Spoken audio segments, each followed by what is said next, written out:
आलिया, आलिया, आलिया भाई कहाँ हो तुम? जी आई जी, चाय की तलब है, लेकर आऊं? चाय को मारो गोली। तुम यहां मेरे पास बैठो, बैठो। फोन पर किससे बातें कर रही थी? आपको कैसे पता मैं फोन पर बात कर रही थी? आलिया तुम भी कमाल करती हो भाई। तुम इतनी ऊंची आवाज में बात कर रही थी कि आवाजें कमरे तक आ रही थी। मतलब की बात आपको फौरन सुनाई देती है, वरना हर बात मुझे दोहरानी पड़ती है, तब कहीं जाकर आप उसका जवाब देते हैं। भाई तुम बताती क्यों नहीं हो कि किसका फोन था? बाहर खड़े होकर आप सुन तो रहे थे, दिखावा ऐसे कर रहे हैं जैसे कुछ जानते ही नहीं। साजिद साहब, बीवी हूं मैं आपकी नस नस से वाकिफ हूं। लेकिन फिर भी अगर आप पूछ रहे हैं तो मैं बता देती हूँ, मैं अपने पोते मुजफ्फर से बात कर रही थी। अच्छा तो क्या कहा उसने? उसे सिवैयां खानी है, मेरे हाथ की बनी हुई। अच्छा तुम यहाँ बैठो। भाई क्या पूछ रहा था मेरे बारे में? आपके बारे में? हाँ, वो कह रहा था उसे आपकी बहुत याद आती है। अच्छा ऐसा कहा उसने? आलिया तुमने उसे बताया कि मैंने उसके लिए robot, racing car, football, bat, hockey सब कुछ खरीद के रखा हुआ है। बताया, बहुत खुश हुआ। एक बार वो यहां आ जाए, हम उसका कमरा खिलौनों से भर देंगे। कब आएगा वो आलिया? हम उसे देखने के लिए कितना तड़प रहे हैं। वो हमारे इतना पास होकर भी हमसे कितना दूर है। ये कैसी दीवारें खड़ी हो गई हैं हमारे बीच में। कब टूटेंगी ये दीवारें?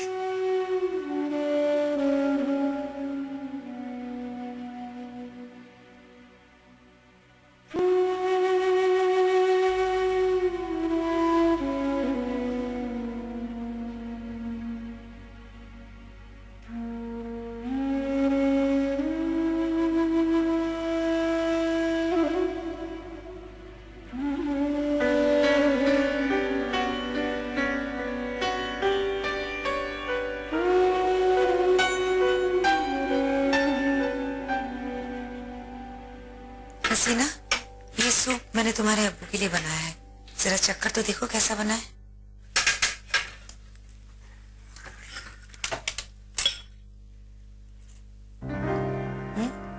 अम्मी ये तो बहुत ही फीका है। हाँ, डॉक्टर ने सख्त ताकीद की है कि तुम्हारे अब्बू के लिए फीका ही खाना बनाया जाए, मगर वो मानती नहीं है। इसलिए मैं चाहती हूँ कि ये सूप तुम लेकर जाओ। मैं जाऊंगी, मुझे डांट देंगे। अम्मी, इस वक्त घर में 2 बच्चे, एक अब्बू और दूसरा मुजफ्फर। मुजफ्फर तो खाना खाते वक्त इतना तंग करता है कि पूछो मत। एक सा कहता रहता है कि मेरे अब्बू क्यों नहीं आते, मुझे उनके पास ले जाओ। बेटा, तुम्हारे अब्बू को अगर कोई मना सकता है तो वो तुम हो बेटा। वो किसी और की नहीं सुनेंगे। मेरी भी कहाँ सुनने वाले हैं।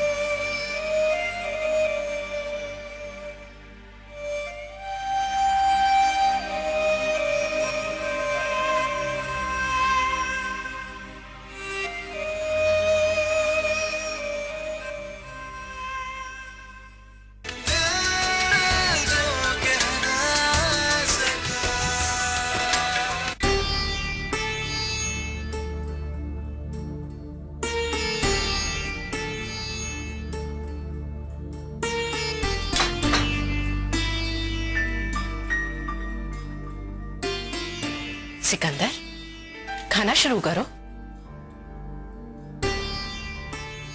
आपने मिर्जा अंकल के घर जाने में बहुत जल्दबाजी कर दी, उससे बात और भी बिगड़ गई है। सुना तुमने? ये भी हमें ही कसूरवार ठहरा रहा है।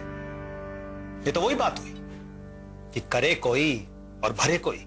सिकंदर ठीक कह रहा है, हमें जाने से पहले ज़ैनब से बात कर लेनी चाहिए थी। मैं तो उन्हें फोन कर रहा था, लेकिन तुम ही ने कहा कि उनसे मिलकर उन्हें मुबारकबाद देंगे, उन्हें मिठाई खिलाएंगे। आपने फिर बहस शुरू कर दी। ये बात अपने बेटे से कहो। बहस उसने शुरू की है और ये बहस तब तक चलती रहेगी जब तक कि इस मसले का कोई हल नहीं निकल जाता। इस मसले का हल निकल सकता है अब्बू। मिर्जा अंकल की नाराजगी मुझसे है और मैं वहां जाकर उनसे माफी मांग लूंगा।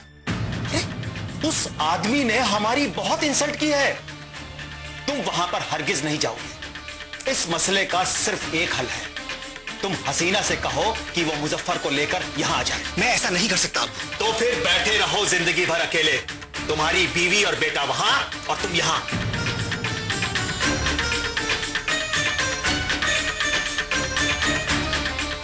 सारा कसूर मेरा है, लेकिन उसकी सजा आपको और अब्बू को भुगतनी पड़ रही है। जब आपने, अब्बू ने, हसीना ने मुझे माफ कर दिया तो अब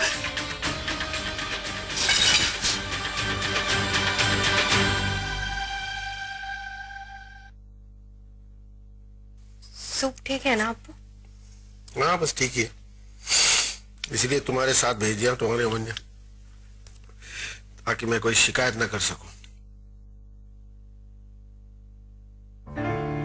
तुमसे सूप देने आई थी या कुछ कहना है मुझसे?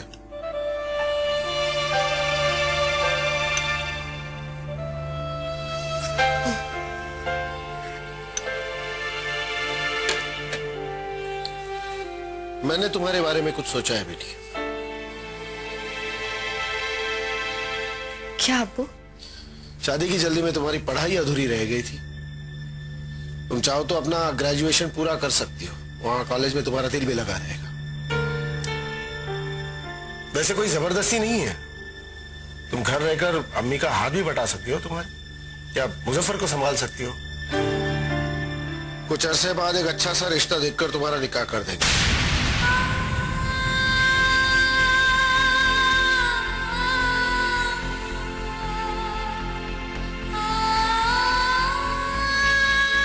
क्या हुआ?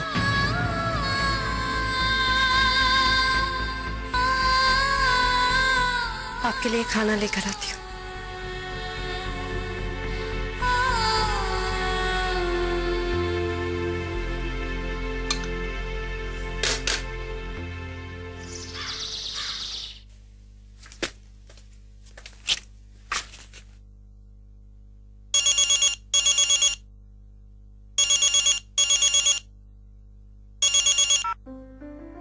अस्सलाम वालेकुम शबनम, कैसे हैं आप? वालेकुम अस्सलाम। मेरी जिंदगी तो वैसे ही है जैसे पहले थी। तुम बताओ, तुम कैसी हो? मुजफ्फर कैसा है? मुजफ्फर के बारे में तो कुछ पूछो ही मत, दिन भर शरारतें करता रहता है, और जब मैं उसे डांटती हूँ तो मेरी शिकायत अपने नाना नानी से कर देता है, और फिर उनकी डांट मुझे ही सुननी पड़ती है। सुनो ना, तुम उसकी तस्वीरें उतार कर मुझे मेल कर दो, बहुत याद आती है उसकी। उसकी कोई जरूरत नहीं, ऑफिस से लंबी छुट्टी लो और यहाँ आ जाओ हमारे पास। मुझे और मुजफ्फर को बहुत खुशी होगी। काश ऐसा मुमकिन होता, लेकिन मैं आऊंगी जरूर। अच्छा सुनो, सिकंदर कैसे है? तुम्हारे अब्बू के रवैये में कुछ तब्दीली आई? वो तो खिलाफ है उनकी, उनका नाम तक नहीं सुनना चाहते। तुम्हें पता है शबनम, जब से मैं मुंबई से आई एक बार भी सिकंदर से नहीं मिली। देखो हसीना, तुम्हारे साथ जो हादसा हुआ है उसे भुला देना तुम्हारे अब्बू के लिए इतना आसान नहीं। फासलों को कम होने में देर तो लगती है। मैं समझती हूँ शब, अपने दिल को तो किसी तरह मना ले, लेकिन मुजफ्फर को कैसे मना? जिस तरह मौसम बदलते हैं हालात भी बदल जाएंगे इंशाअल्लाह। अच्छा सुनो हसीना, हम दोनों ऐसे ही फोन पर बात करते रहेंगे। अभी मैं ऑफिस जा रही, बाद में फोन करती हूँ। अल्लाह हाफिज। अल्लाह हाफिज।